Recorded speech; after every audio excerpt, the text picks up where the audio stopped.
You've seen a lot of these data before, starting off with the original Sapien valve, which was superior to no therapy for inoperable patients with aortic stenosis.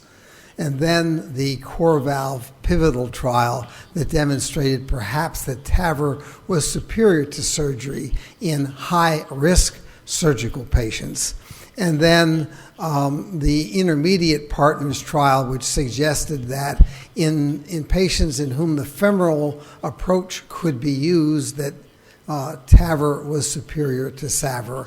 And then finally, the Medtronic data for the Evolute that suggests that there is equivalence between SAVR and TAVR for intermediate risk patients, except possibly superiority when it comes to stroke.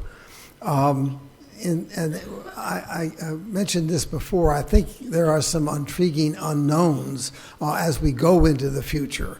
The CNS events continue to be one of the most worrisome problems, and I'm sure we've all encountered our patients who have said, you know, doctor, I'd rather die than have a stroke. And I think whether or not it's surgical or transcatheter aortic valve replacement, we have to understand why strokes are occurring and a better way to prevent them. Carotid protection devices are becoming available. Whether or not they'll actually prevent clinical stroke or not, I'm not certain. We've assumed that TAVRs, being biologic valves, would perform the same as all the other biologic valves that have been in use for the last 40 years. That could be true or not.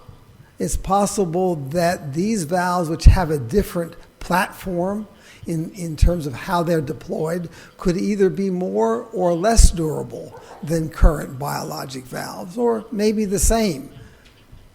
In the Partners trial and in the Medtronic trial, the average age of the patients is still 80 years. What will happen when we start deploying TAVRs in 60-year-old patients? How long will these valves last? And how low can you go in terms of risk? The Notion trial that you've seen suggested in patients with an STS score of 3 or less that TAVR was superior. But the problem is that the surgical arm of that trial for low-risk patients wasn't very good.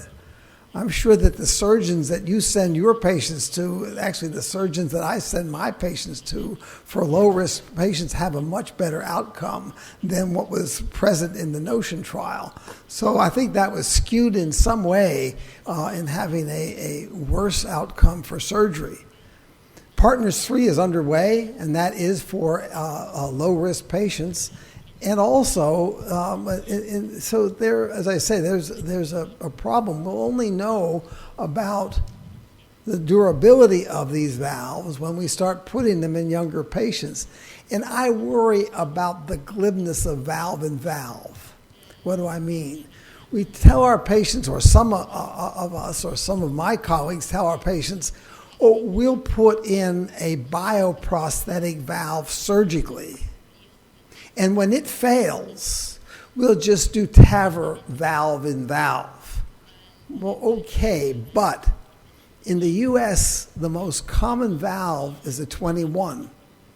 If you put a biologic 21 and then you put a TAVR inside that, 50% will have severe patient prosthetic mismatch with a mean gradient of over 20, and that reduces lifespan, increases mortality. So if we're going to actually, it's one thing, valve in valve as rescue is fine. You have a patient whose biologic valve has fallen apart, they're now at high risk for surgery, and we say we'll do valve in valve to help them avoid a second operation as a bailout.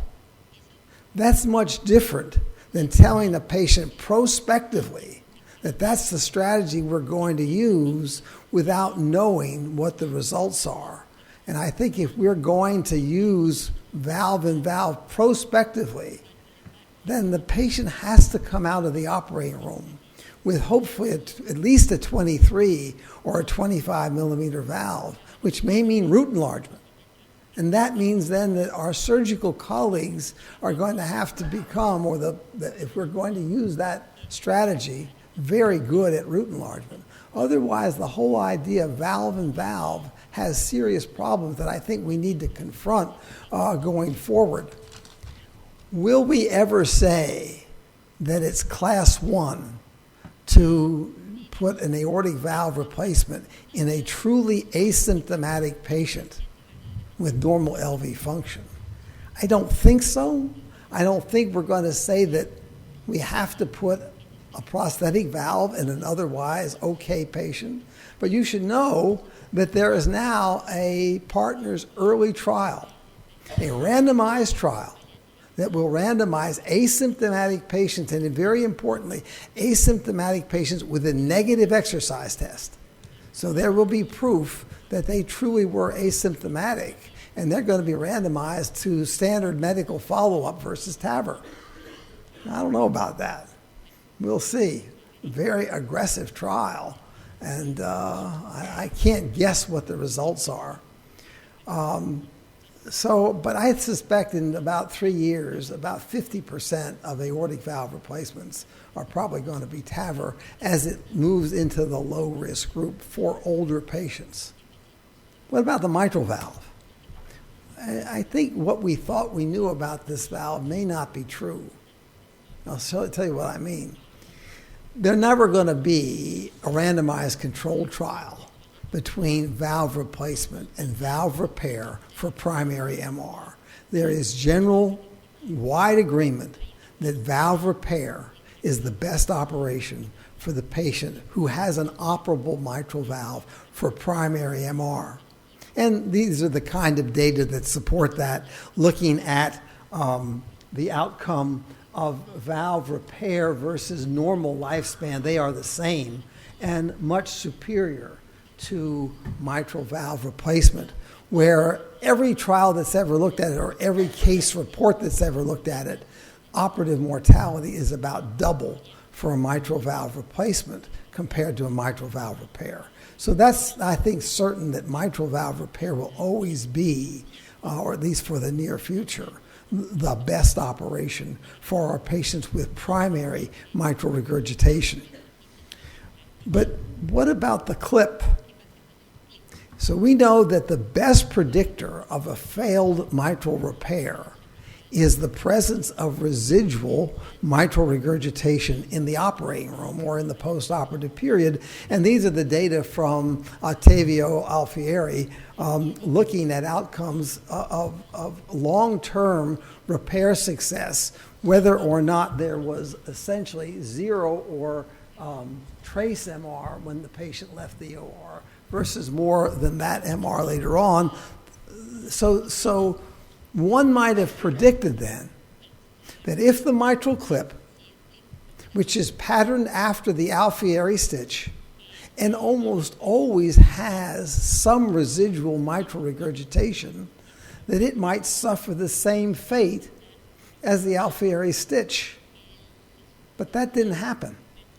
If you look at the data from the Everest trial, yes, there is initial failure, which occurs in the first couple of months after the clip is placed.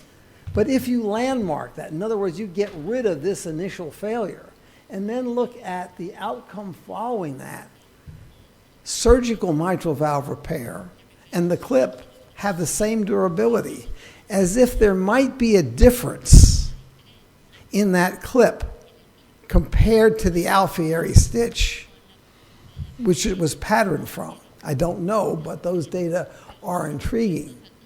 And we know from the CTS NET trial that for secondary MR, it didn't matter whether you did a mitral valve replacement or a mitral valve repair, the outcomes were similar. That's because it's very hard to repair a normal valve. And in secondary MR, the valve is usually normal. It's the ventricle that's the problem. And we don't have a good way of repairing the ventricle. So what will be the future of percutaneous mitral valve replacement? Most clips are put for secondary MR. If there's no difference between repair and replacement for secondary MR, what advantage will there be to a percutaneous mitral valve replacement for which there is already $1.5 billion invested in developing these valves? Only time will tell. I can't guess. It'll be very interesting to see what the future for percutaneous mitral valve replacement is and whether or not it will, what place in the market it will have compared to the mitral clip. Because I think in the next 3 years, it's unlikely that any of the valve replacements will be approved, at least not by the FDA in the U.S. And the clip will have promulgated in use, I think, as the COAP trial finally gets released. We'll see more use of the clip for secondary MR. So it's going to be very interesting to watch how these fields develop. But one thing's for sure, the heart team will become more and more important. Our patients will learn about these percutaneous approaches to their disease, and they're going to come to us, as all patients will, and wish to have the less invasive procedure.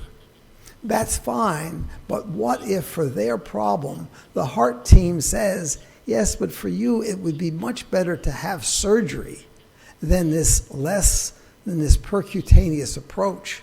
We're going to have to resist their wishes to have an easier but less effective therapy, which is what we've had to deal with and didn't deal with very well for percutaneous coronary intervention. So I don't know what the future will bring. I hope you'll invite me back in 3 years. I'll tell you if this was right or not. Thank you very much.